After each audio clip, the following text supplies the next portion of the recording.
Ok, buenas tardes y es un gusto tener la oportunidad de hablar hoy día. Es un grupo pequeño del curso, pero tenemos una grabación para las personas que no pueden participar hoy día.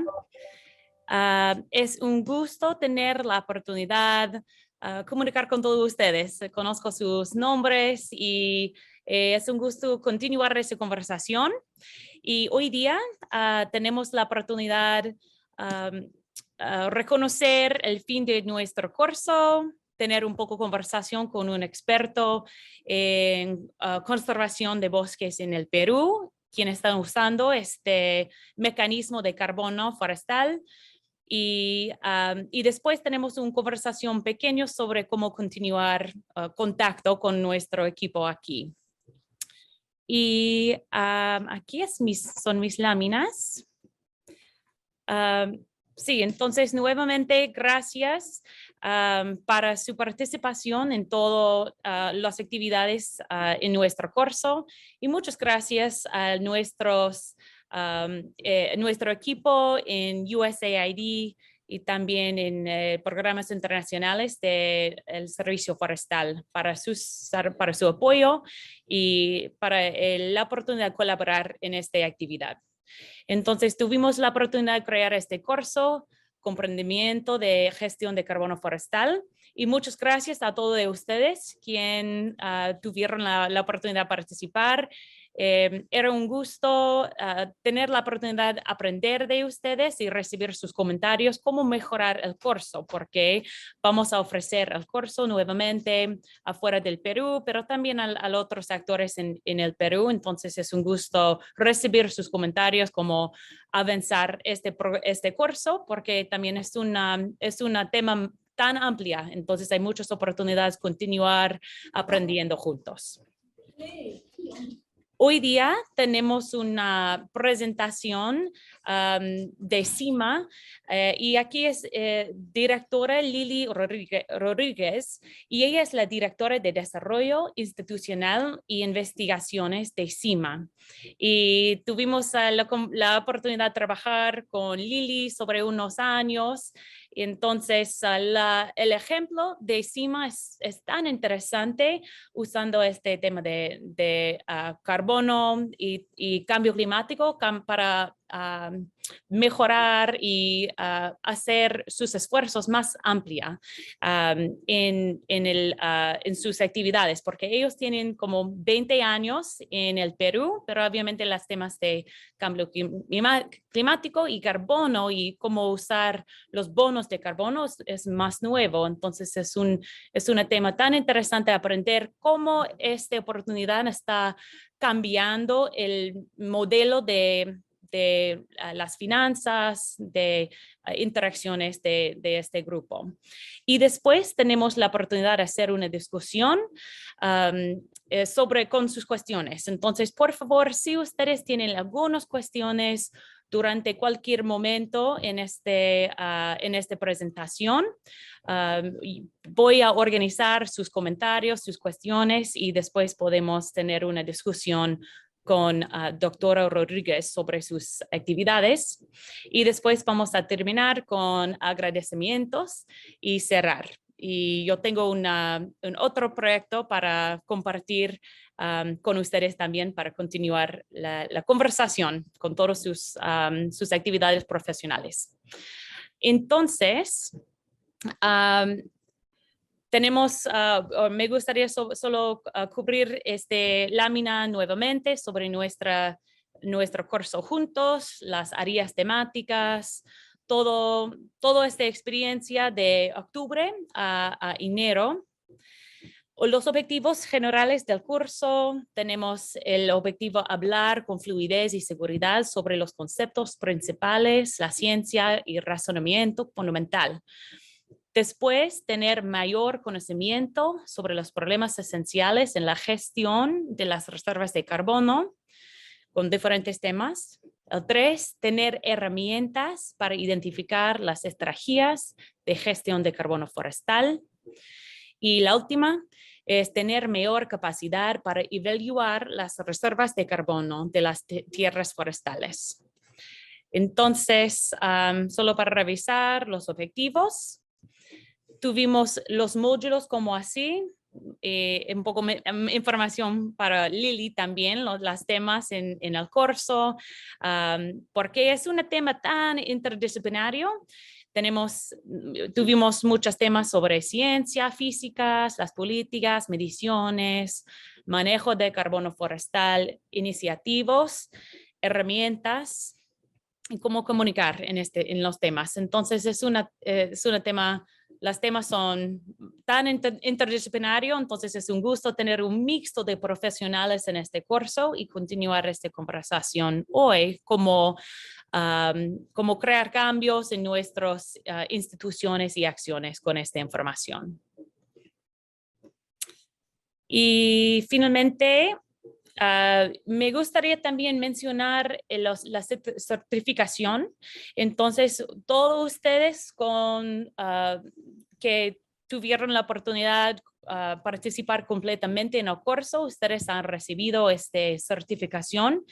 Pero si hay un problema o por favor me envían un correo. Estamos en contacto me parece que no hay ninguna cuestiones ahora, pero si hay por favor un contacto, sería súper buena. También tenemos unos nombres de personas con problemas, conflictos con su tiempo sobre estos meses. Sería un gusto tener información o contacto con ustedes porque vamos a tener la oportunidad de ofrecer el curso nuevamente y sería muy buena tener una nota de su interés si tenemos más oportunidades en el futuro. Sí, entonces para ahora es un gusto hacer una introducción de nuevamente doctora Lili Rodríguez de CIMA. Entonces, Lili, gracias a mi equipo para su ayuda con el video. Y es un gusto tener su tiempo hoy día, Lili. Entonces, por favor, avanza con sus láminas. Yo tengo solo su primera lámina aquí. Entonces, tú puedes compartir. Gracias.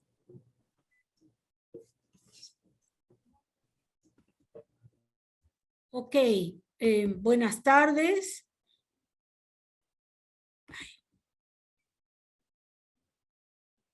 ¿Ya estoy compartiendo? Sí. Mejor, perfecto, sí. Ok, muchas gracias entonces por esta invitación. Es un gusto para mí poder compartir y espero que podamos...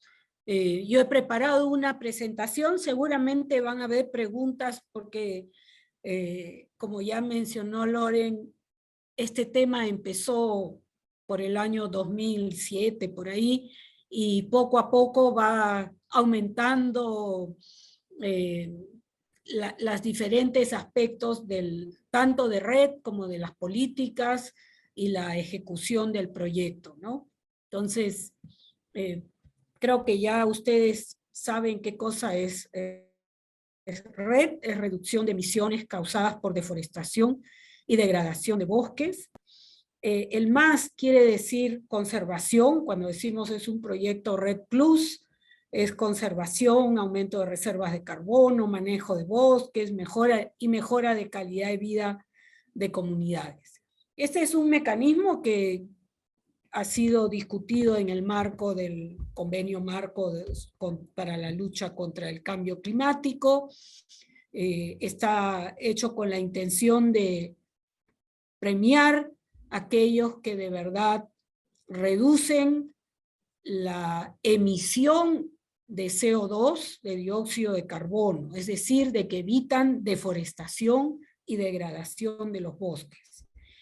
Eso es muy importante porque inicialmente en el convenio se hablaba solamente de plantar, ¿no? Lo que fue la parte de Kioto, pero después se dijo, entonces no hay el incentivo para aquellos que realmente evitan la deforestación, que de alguna manera es más barato, rápido y eficiente que sembrar los árboles, porque eso va a demorar mucho más en crear un bosque nuevamente.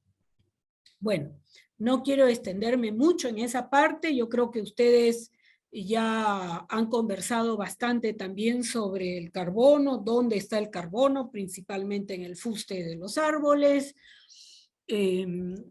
Todas las plantas absorben el CO2 por fotosíntesis, pero los emiten una vez que son cortados y sobre todo quemados, que es la principal fuente, o por lo menos el 50% de las emisiones que tiene nuestro país, ¿no?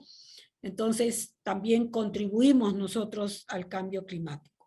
Bueno, con todo esto aumenta la temperatura y se crean unos mecanismos terribles de cambios en el clima, como lluvias muy fuertes, todas juntas en muy poco tiempo, y esto causa muchas inundaciones, derrumbes, etcétera, como se ha visto en octubre, creo que fue en Alemania, en Europa, también acá en el Perú, hace poquito en San Martín se cayó un cerro, cerraron la carretera, los friajes también aumentan, en fin. Vamos a hablar entonces, este condorcito, el azulito que tenemos aquí, es el Parque Nacional Cordillera Azul, que tiene 1.3 millones de hectáreas, y su zona de amortiguamiento es esta zona marroncita, ¿no? Está en 4 departamentos, Loreto, San Martín, Ucayali y Huánuco. La zona de amortiguamiento tiene 23.000 kilómetros cuadrados o 2.300.000. Entonces, es una zona enorme con más o menos 350.000 personas, 528 y ahorita 530 centros poblados, comunidades, etc. En este parque tenemos un instrumento creado en la ley de áreas protegidas que se llaman los contratos de administración, que es por 20 años, entre una ONG, que es CIMA, y el Servicio Nacional de Áreas Protegidas. Esto es muy importante porque crea la adicionalidad que es necesaria para poder tener un proyecto red. Entonces, si nosotros miramos el carbono, hay una gradiente entre un campo de arroz, un campo de papayas, maíz, pastizales, y sistemas agroforestales con cacao, café, etcétera.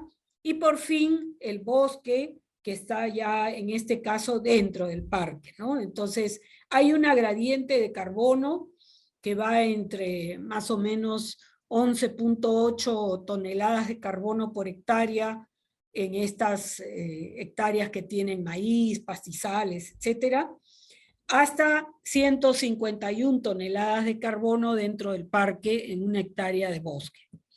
Acá hicimos una clasificación muy sencilla de los tipos de bosque que hay dentro de los límites del parque, solamente dentro del parque donde no hay deforestación debido a la gestión eficiente del parque, ¿no? Entonces, en un bosque aluvial, que es pegado a los ríos, digamos, hay más o menos 80.5 toneladas, mientras que en un bosque de colina hay 127 y en un bosque montano hay 183. Además, en los aguajales hay 101 y en promedio la biomasa es de 151. Esto es arriba del suelo. Para los proyectos red generalmente, y es una gran discusión, poco a poco ya se está incorporando también el carbono debajo del suelo, pero estas mediciones son en la parte superior del bosque, ¿no? del ras del suelo hacia arriba, y se obtiene multiplicando la biomasa por la densidad de lo que es el CO2, ¿no? Entonces uno calcula la biomasa por la mitad para calcular el carbono, y eso lo multiplica por 3.67 y nos da el contenido de carbono por hectárea.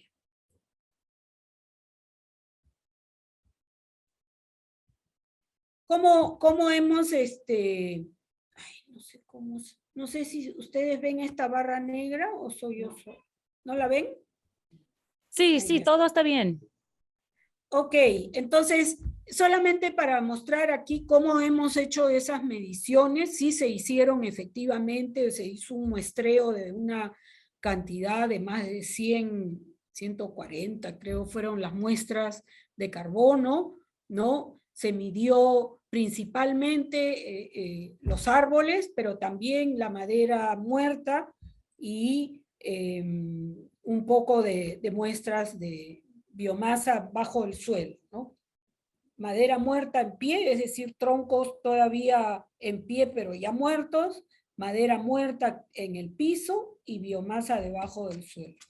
Todo eso se hizo con la participación de los guardaparques y el equipo de CIMA, ¿no? No hemos hecho una gran contratación para hacer todas estas mediciones, sin embargo, fue bastante costoso, por eso es un tema de economía de escala, de cuánto uno tiene que invertir para poder tener la línea base que se llama para hacer el cálculo del carbono, con el número de hectáreas y lo que uno puede vender como bonos de carbono y evitar emisiones, ¿no? Entonces, esto es un balance que hay que hacer para poder ver que realmente valga la pena hacer una inversión fuerte en un proyecto red.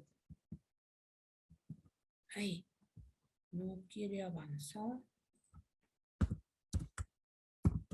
No avanza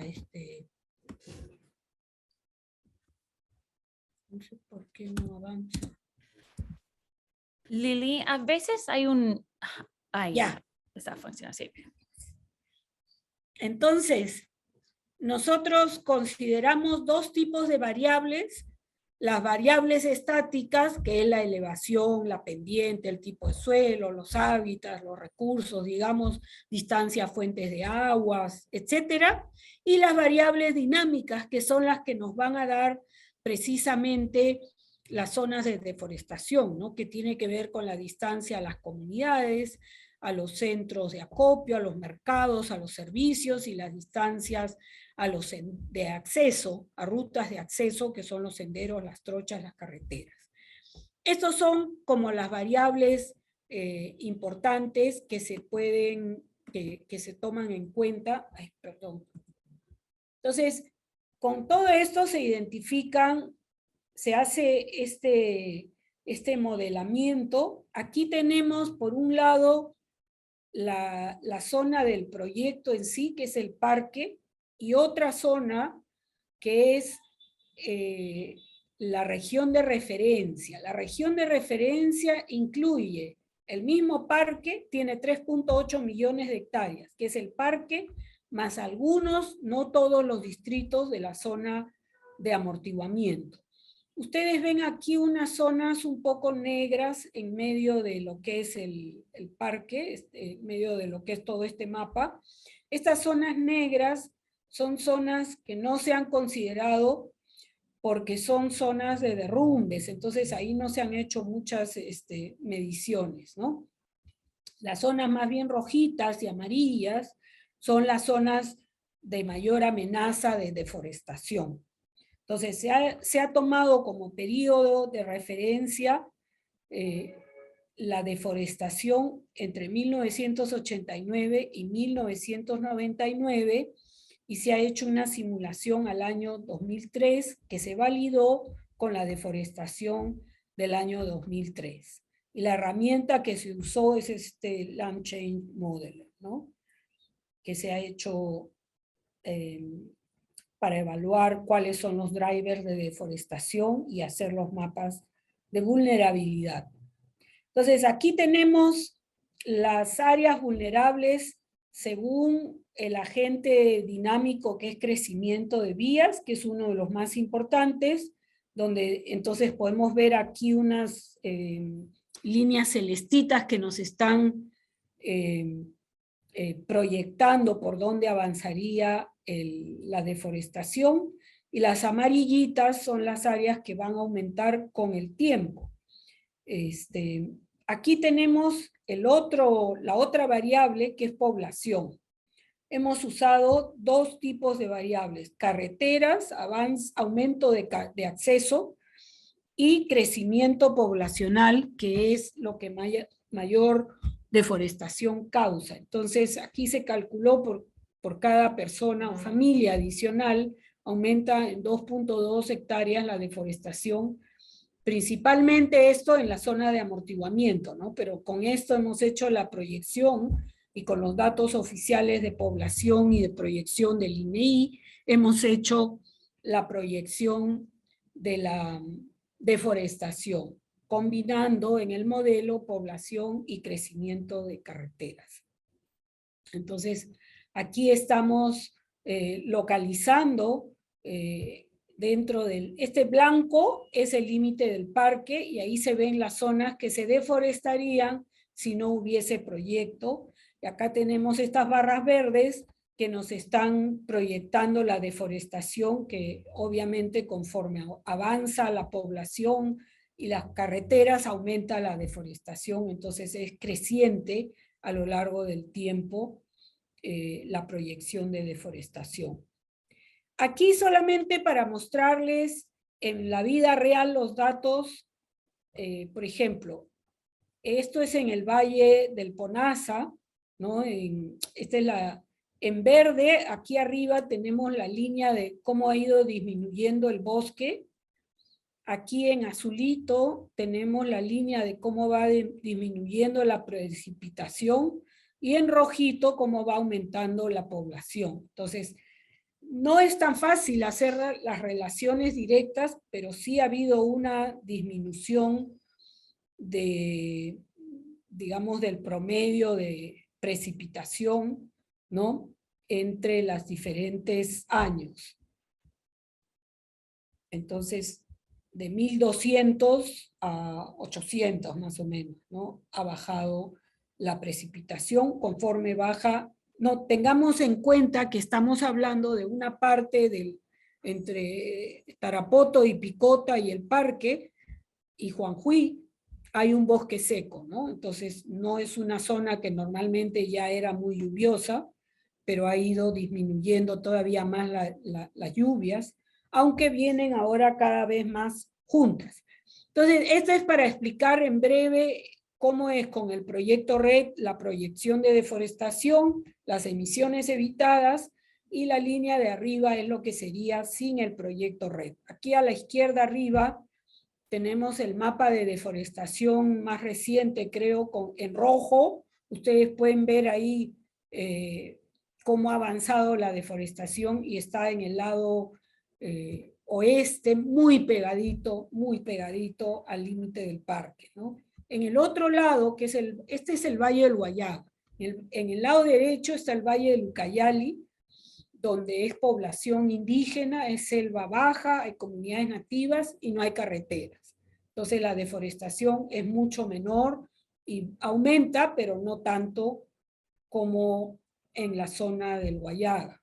Acá en el sur, ustedes ven unas cositas rojas en el sur del parque al lado derecho. Esto es una zona donde está avanzando mucho la deforestación en Ucayali y son territorios indígenas de un pueblo sin contacto, Cacataibo. Entonces sí es una zona que preocupa mucho.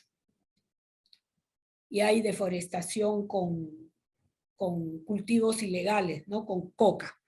Aquí tenemos cuántos créditos de carbono se han generado en el transcurso del proyecto. El proyecto empezó el año 2008, que también es cuando se firmó el contrato de administración, y fue por 10 años.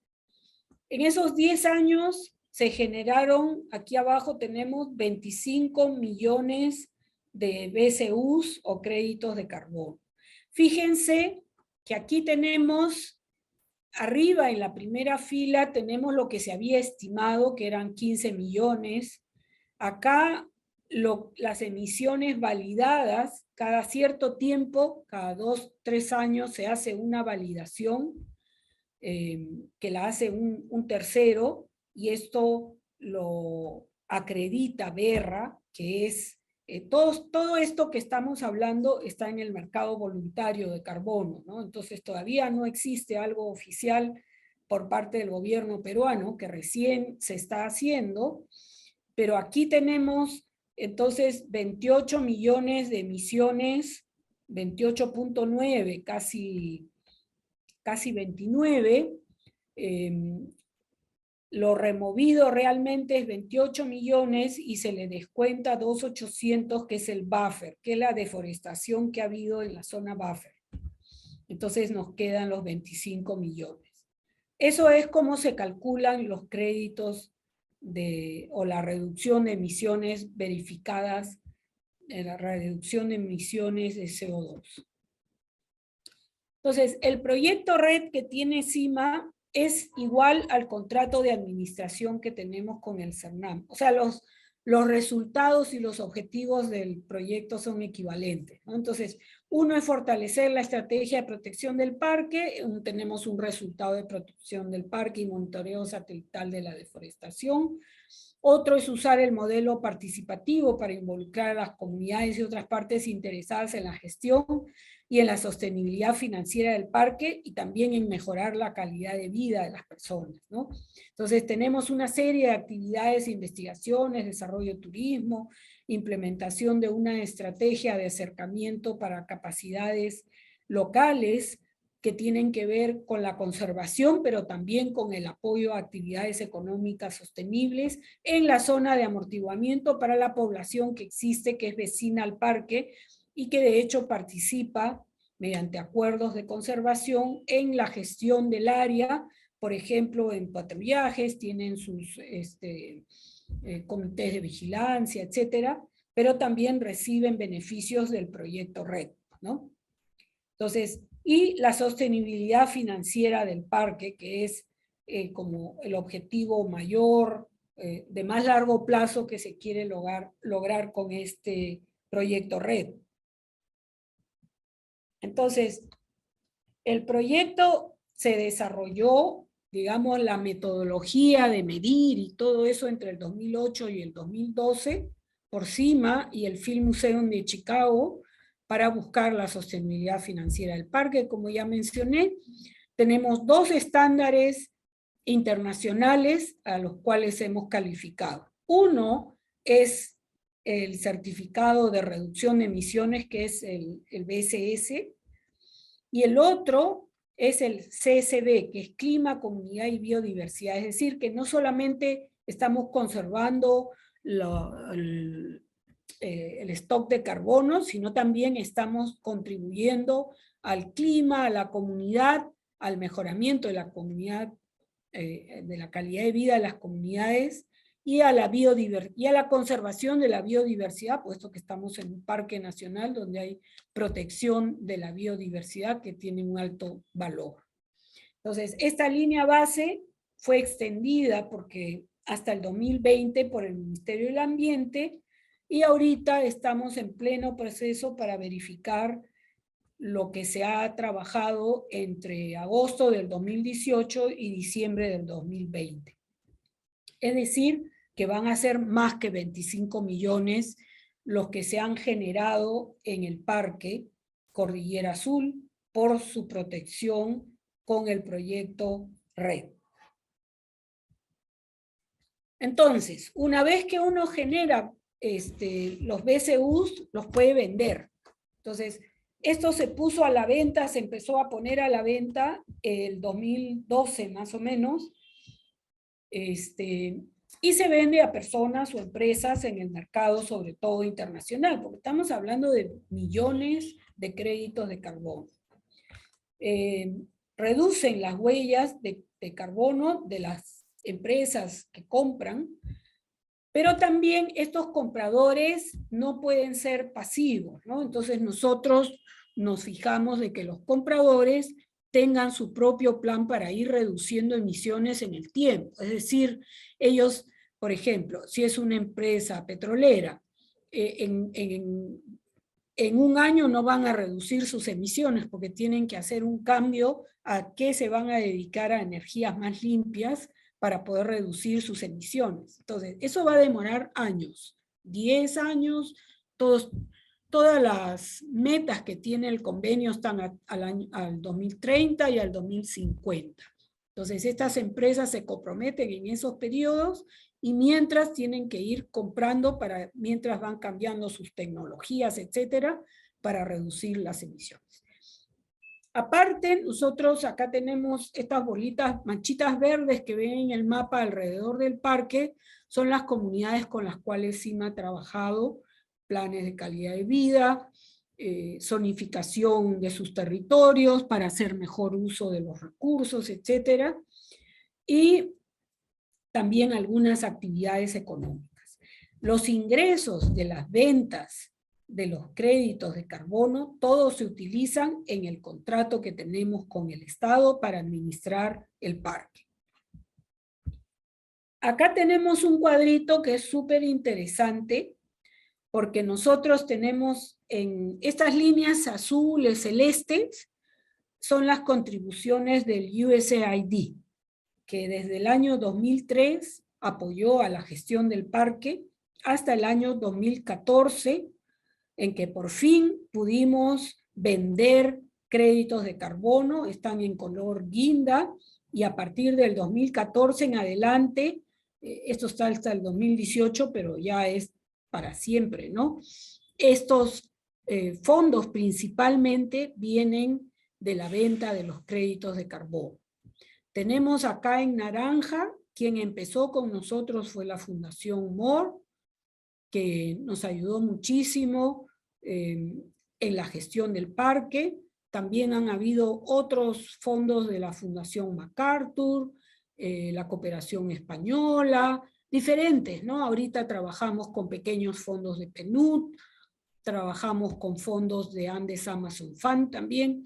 Entonces, tenemos diferentes fondos, pero el grueso, el 95% o más del financiamiento del parque viene de la venta de los créditos de carbono. Entonces, ya les conté esto, en qué se gasta, y el excedente, porque ya hemos vendido muchos créditos, el excedente de las ventas son para establecer un fondo fiduciario bastante importante de más de 50 millones, y ese fondo le va a dar sostenibilidad financiera al parque a perpetuidad. Este fondo empezará a partir del año 2024. Otro beneficio y varias cosas que han pasado en el transcurso del proyecto RED. Nosotros somos una ONG como cualquier otra ONG peruana, no somos una ONG internacional, y entonces hemos vivido siempre de fondos con proyectos que son de donación. Esos fondos del USAID, de la Fundación More, de la Fundación MacArthur, son charity funds que se dice, y son donaciones. Pero ahora estamos atrayendo inversionistas privados que quieren, por ejemplo, en la zona de amortiguamiento del parque, sembrar árboles, también para conseguir carbono a 10 o 20 años, y ya tenemos como un credencial, porque hemos trabajado 20 años en el parque, más de 10 años, ya llevamos 12 años de contrato de administración con el CERNAM, entonces tenemos una historia, ¿no?, con la cual que nos acredita que tenemos estabilidad y que somos más o menos, ¿cómo se dice?, accesibles para empresas que tienen diferentes fines a estas entidades de caridad, ¿no?, donde la inversión es una inversión social, pero es una inversión al final que cobra algo y se cobrarán en carbono. Entonces, eso es algo nuevo para el Perú y para las ONGs también, pero nos damos cuenta que la conservación poco a poco ha ido cambiando y está pasando de ser algo meramente de caridad, digamos, a algo que está involucrándose en la economía nacional y de hecho contribuye mucho o debe contribuir y va a contribuir mucho a la conservación. Entonces tenemos algunos resultados emblemáticos, como, bueno, el primero es el mantenimiento de ecosistemas. Toda esta gestión ha permitido que Cordillera Azul sea calificada en la lista verde, es una de 2 de las áreas protegidas peruanas que están en la lista verde. es una de las que tiene mejor, casi nada de deforestación dentro del parque. Hemos establecido con fondos del proyecto RED, hemos hecho una inversión de una planta de post cosecha de cacao que beneficia a 250 agricultores. Trabajamos con más de 28 comunidades en las cuales se han hecho emprendimientos diversos como el turismo, como las artesanías, como el cacao, el café, las abejas, etcétera. Y también trabajamos en restaurar el ecosistema forestal fuera del parque, porque ustedes saben que estamos en la década de la restauración de las Naciones Unidas y somos una de las 50 iniciativas respaldadas, digamos, por la FAO, ¿no? Entonces, esos son más o menos lo que les quería contar y con mucho gusto estoy a disposición de todos ustedes para conversar sobre todos estos temas. Muchas gracias. Lili, muchas gracias. Muy interesante. Y sí, para empezar también me gustaría reconocer a todos los participantes en el curso y el aumento de su conocimiento por el curso y nuestras conversaciones, porque ahora ustedes pueden comprender toda esta presentación. Tenemos preguntas, pero la verdad es un tema tan complicado, hay temas técnicos, mediciones, también tenemos la otra parte de los mercados, entonces tenemos más cuestiones, pero es un gusto tener este grupo juntos porque después del curso podemos avanzar con preguntas un poco específicas. Entonces, felicidades a todos los participantes en el curso, pero también a Lili, a ustedes y su equipo aprovechando las oportunidades aquí con carbono y cambio y los recursos y el cambio en su modelo de finanzas. Pero para preguntas, quizás podemos hacer para preguntas aquí, tenemos cuestiones sobre los créditos. ¿Tú puedes para nosotros explicar para nosotros este proceso un poco más? Por ejemplo, ¿cómo se calculan las DCU y en contra de los créditos? Entonces, tú tienes diferentes láminas sobre este tema de como que es adicional, pero quizás puedes explicar esta idea un poco más. Y, por ejemplo, después, ¿cómo se hace para verificar los bonos? ¿Qué es este proceso? Ya. Como yo expliqué en la línea base, se hace un cálculo de cuánto se va a evitar de deforestación. Y en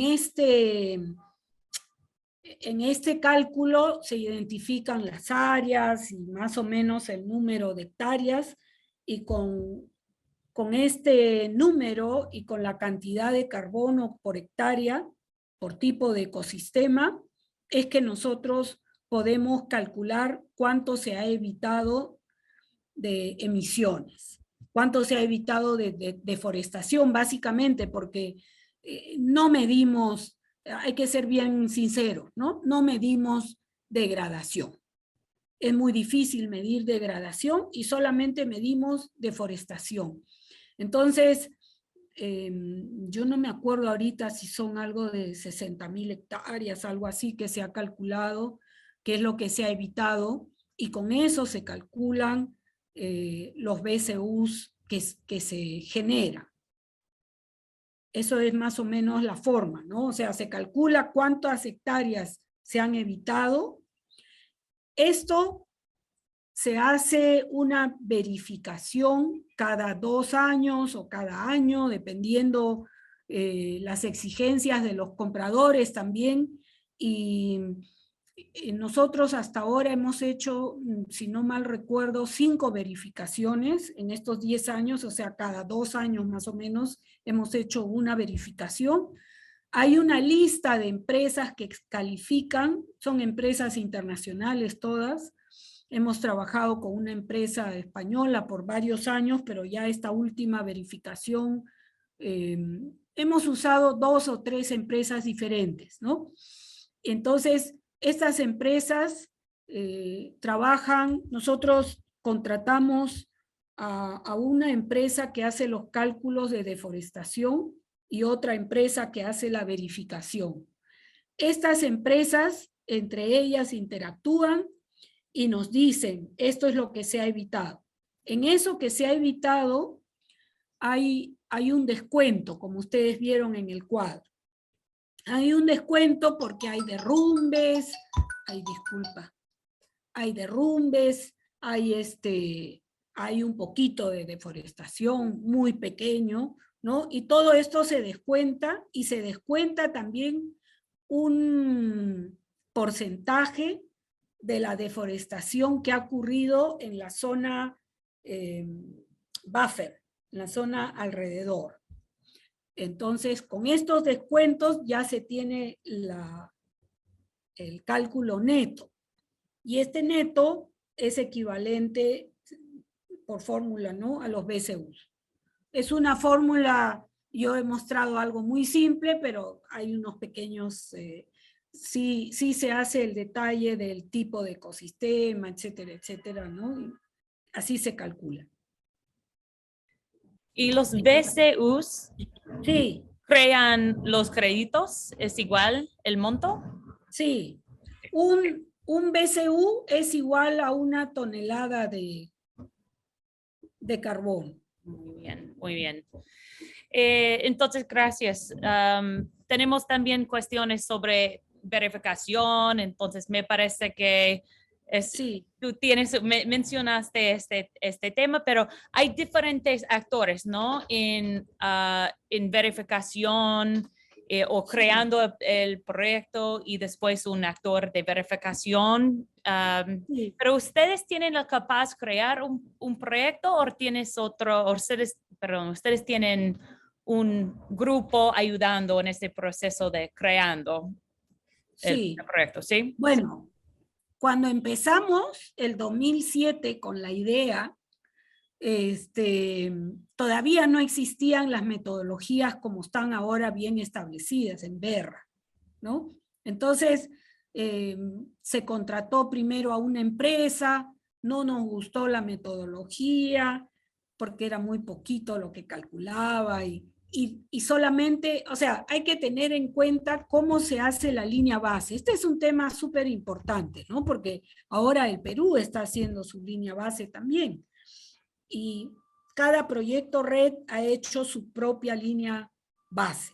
Entonces, para que el Perú, a partir del 2015, que ha firmado el Acuerdo de París y todos los países se pongan de acuerdo y puedan echar a correr a nivel ya del Estado los proyectos red, esto está demorando porque hay que unificar la forma de calcular la línea base y proyectar el mapa de riesgos. Es decir, lo que uno hace es crea una línea base de deforestación que puede ser histórica o puede ser proyección también, ¿no? Tienes de todas maneras que proyectar qué va a pasar en el futuro. Y para hacer eso, nosotros contratamos a una empresa que se llama Terra Carbon, que nos ayudó a hacer los cálculos exactos de carbono según las metodologías de Verra. Y por otra parte, nosotros hicimos algunas cosas del trabajo de campo, digamos, ¿no? Después, una vez que uno tiene bien hecho los cálculos de carbono con esta empresa, entonces se hace la primera verificación. Y con esta primera, no, se llama validación. Y con esta validación es que uno ya puede poner a la venta los créditos, ¿no? Eso nos demoró en total como 4 años, ¿no? Todo demoró un poco y ha sido una inversión, no sé, cerca de $1 millón hemos invertido para hacer este proyecto red tan grande. Y después lo que hacemos es cada 2 años hemos estado contratando a la misma empresa que nos calculó el carbono, que nos haga el cálculo exacto de la deforestación, porque nosotros hacemos un monitoreo de deforestación para el CERNAM con el equipo SIG de CIMA, pero no es la misma metodología que usa Berra para sus cálculos de los BCUs. Y después se contrata ya la empresa que hace la verificación, y la verificación es una revisión del estudio que hace esta empresa de cálculo del carbono, pero para la parte de la certificación CSB, ¿no? Acuérdate que son 2 estrellitas que tenemos, BCS y CSB, y para el CSB vienen y hacen entrevistas a las comunidades y van al campo a ver que realmente estemos haciendo las actividades del proyecto RED que dice que hemos hecho, ¿no? Que nosotros decimos en el informe que hemos hecho, ellos verifican que efectivamente la gente está enterada que existe el proyecto RED, que existe el parque, que todo tiene que estar conforme, y de acuerdo a eso, ellos hacen un informe, nos lo pasan, lo revisamos hasta que esté todo ok, y ya se le pasa a Berra, que finalmente dice que ok, el proyecto funciona bien, y lo ponen en su página web, y entonces podemos vender recién esos créditos. Así funciona. No sé si expliqué bien. Sí, no, muchas gracias. Muy interesante. Tenemos diferentes comentarios del grupo aquí. Es súper útil hacer explicación de todo. Sí. Una consulta más en los temas de mediciones, este tema un poco técnico, y después tenemos unas preguntas sobre el mercado. Pero para una consulta más sobre las mediciones, ¿cómo manejan diferentes especies? Y obviamente es un tema un poco técnico, entonces no sé, es un tema de inventario, pero ¿cómo en su caso sabe que cómo manejan, por ejemplo, las ecuaciones alométricas, diferentes densidades de especies? ¿Puede explicar esto un poco para nosotros? Sí, cuando se hace la línea base, se hace un muestreo, ¿no? En este muestreo, entonces sí se buscan las especies, y no estoy tan segura sobre las ecuaciones alométricas.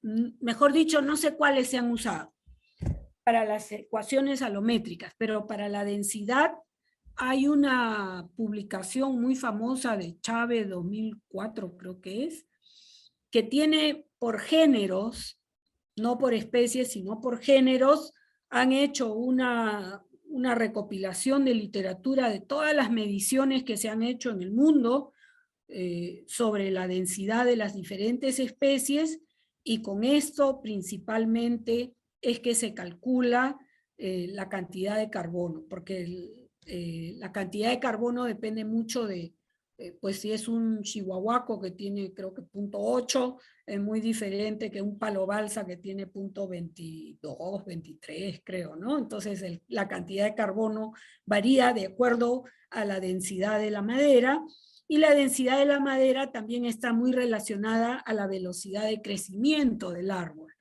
¿no? Árboles que crecen muy rápido como el palo balsa o el pino chuncho, pues tienen poco carbono. Por eso es tan importante no solamente hacer una plantación de bolaina, que la bolaina también tiene muy poco carbono, sino que realmente conservar un bosque que tiene todas sus especies, que tiene más de 150, 200 especies diferentes. Eso es diversidad en densidades, y hay, claro, las que tienen poquito, pero hay muchas con una densidad alta, y por eso no es bueno cortar el bosque primario, pues. Es un Y punto. por ahí veo que están preguntando sobre las epífitas, ¿no? Las epífitas, las hierbitas, pues, o sea, el carbono se acumula más en madera que es dura, ¿no? Entonces, en una hierbita puede tener un valor muy alto para CCB, ¿no? Para conservar biodiversidad, sí vale la pena contar las orquídeas, por ejemplo, pero no tanto para el carbón. Sí, gracias. Y un buen punto de el valor de especies y diversidad también, porque no es solo carbono en los beneficios de los bosques. Entonces es un punto tan importante aquí. Entonces tenemos algunas más cuestiones al respecto de exceso de mercados. Entonces, mira. Pues una cuestión, ¿qué parte, qué fue, oh, perdón, ah, ¿cuál fue la etapa que tomó lo mayor tiempo en todo su proceso? El diseño del proyecto, sí, definitivamente por este asunto de la metodología, de cómo se ajusta mejor. Y este es un tema bien complicado, porque cada región tiene diferentes drivers, ¿no? De deforestación. Entonces, a la hora de hacer un proyecto red, uno tiene que fijarse en cuáles son los drivers de deforestación, que son los que influencian más. Ahorita el Estado, el MINAM, tiene en sus manos una papa caliente, que es discutir cómo encontramos los drivers a nivel nacional. Entonces, para hacer el mapa nacional de riesgo de deforestación, el MINAM está considerando algunos factores, o sea, ya han hecho su línea base con una proyección de deforestación, proyectando un poco el histórico y los promedios de deforestación por departamento, que es la jurisdicción que se está usando. Nosotros como jurisdicción usamos distritos para este caso porque no es todo el país. Pero entonces, para poder precisar un poco más, el Estado está ahorita considerando poblaciones indígenas vulnerables, está considerando biodiversidad, está tratando de considerar, pero es un reto muy grande, ¿no? Sí. Y obviamente su lámina sobre el cambio de las fuentes de fondos para CIMA está tan impresionante. Sí. Entonces, ¿ustedes saben quién está comprando sus créditos? ¿Sí? Sí. Sí, porque para vender, primero, nosotros vendemos o a través de terceros, de una empresa que se encarga de hacer ese trabajo, o directamente. Pero en los dos casos, cada vez que nosotros vendemos, como el parque es propiedad del Estado, el Estado tiene que autorizar la venta. Entonces, nosotros vendemos porque en el contrato de administración nos han dado esa potestad de vender, pero no podemos vender sin avisarle al Estado. El Estado fiscaliza todo, fiscaliza las ventas, y entonces nosotros tenemos que decirle quién va a comprar y a cuánto, y el Estado nos autoriza. O no nos autoriza, nos dice está muy barato, no quiero, no sé qué. Así funciona. Sí. Muy bien. Entonces, tenemos cuestión. Esta persona dice, mi consulta está relacionada al proceso de comercialización de los bonos y cuál ha sido la estrategia de CIMA. Sí, mira, nosotros pusimos pues en el cartel de Berra, se cuelgan ahí los bonos, ¿no? Pero no se vendían y ya se nos acababan los fondos. USAID nos decía, ya no les voy a dar más. Estábamos muy mal. Entonces hicimos una especie de préstamo con una empresa que nos pagó por adelantado los créditos, o sea, nos dio una cantidad y nos dijo, y yo lo voy a vender y cuando ya los vendo les doy pues el resto, ¿no? Entonces, eso fue la estrategia para poder tener fondos para manejar el parque, pues ese era el problema. El problema es que no hemos vendido hasta el año 2019, que recién el mercado se ha puesto muy activo y ya hemos podido vender y hemos, bueno, hecho buenas ventas, ya casi todos los créditos generados ya se han vendido. Y una cuestión más, ¿por qué sus actores dentro de los áreas aquí no están dueños del territorio? ¿Hay un plan de cómo compartir los beneficios o compartir ¿qué es su mecanismo para hacer inversiones a las personas que viven allá? Ya, en eso estamos. Bueno, primero, el proyecto fue hecho para el parque, o sea, para gestionar el parque. Entonces, el grueso de las ganancias, digamos, son para la gestión del parque y para asegurar su financiamiento a largo plazo. Dentro del presupuesto de la gestión del parque, tenemos un presupuesto que es para las comunidades. Esto es un gasto que se hace, bueno, que se ha venido haciendo en asistencia técnica únicamente hasta la fecha, y ahora que estamos ya con un presupuesto que va a estar un poco más holgado en los próximos años, entonces, primero cuando tuvimos este primer fondo, el 2014, separamos una cantidad para hacer inversiones en la zona de amortiguamiento. Y te digo que es bien difícil buscar en qué invertir para beneficiar al máximo número de familias posible. Entonces, la estrategia de CIMA ahora es invertir en asociaciones pequeñitas, que están alrededor del parque, y en algunas empresas grandes. Y una empresa grande es esto que hemos hecho nosotros mismos hemos hecho, pero también podría ser con un socio, ¿no? De invertir en la planta de post cosecha de cacao, y entonces ahí trabajamos con 250 familias. Y esa es un poco la estrategia. Si trabajamos con, por ejemplo, las artesanas son, ¿cuántas son las artesanas? 15 socios, ¿no? 15 familias.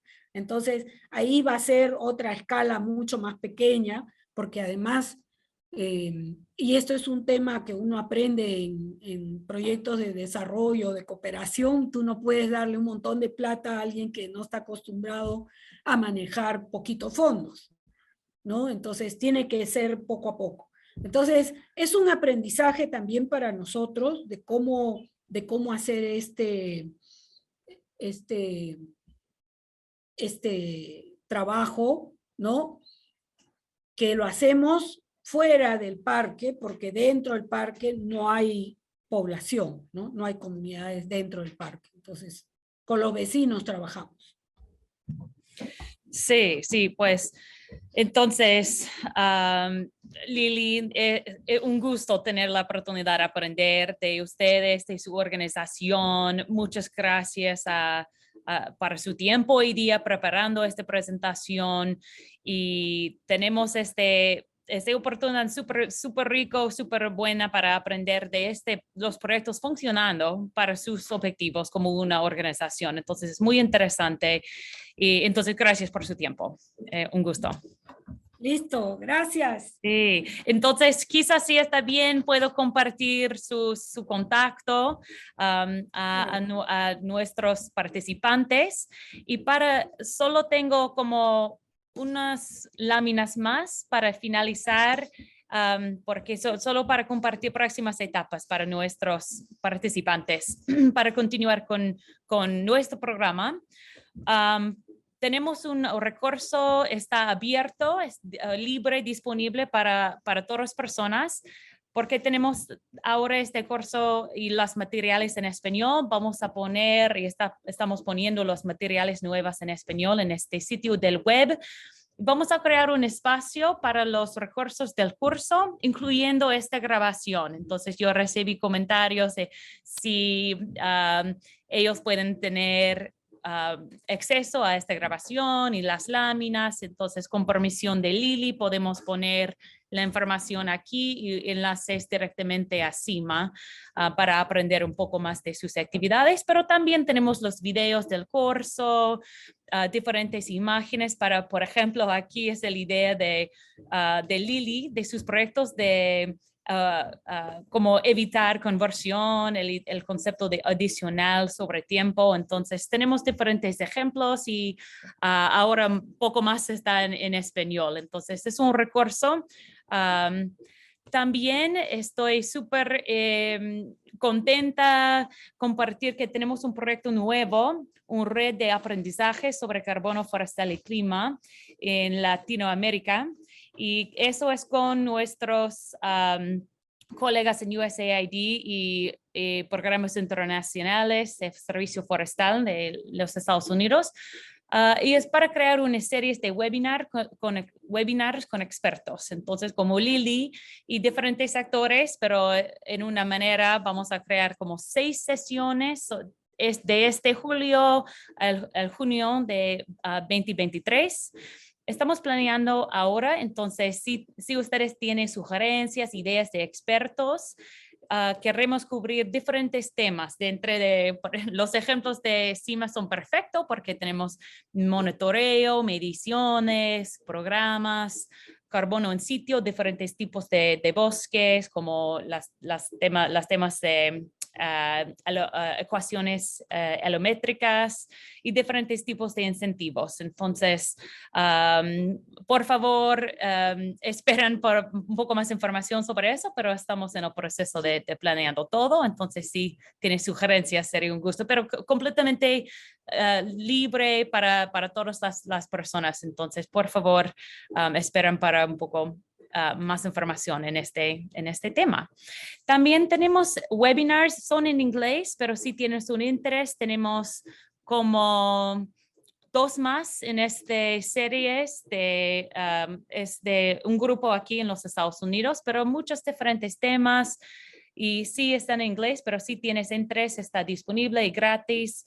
Y también tenemos las grabaciones de los últimos webinars. Entonces, la idea con el nuevo series es para crear estas series en español y con los temas un poco más alineados con las profesionales en Latinoamérica. Entonces, pero la idea es el mismo y si tienes un interés, sería un gusto tener su participación en las últimas webinars aquí. Entonces, es todo. Muchas gracias a todas y todos por su participación hoy día. Gracias nuevamente a Lili. Yo puedo compartir su correo, su contacto si ustedes necesitan hacer contacto con Lili.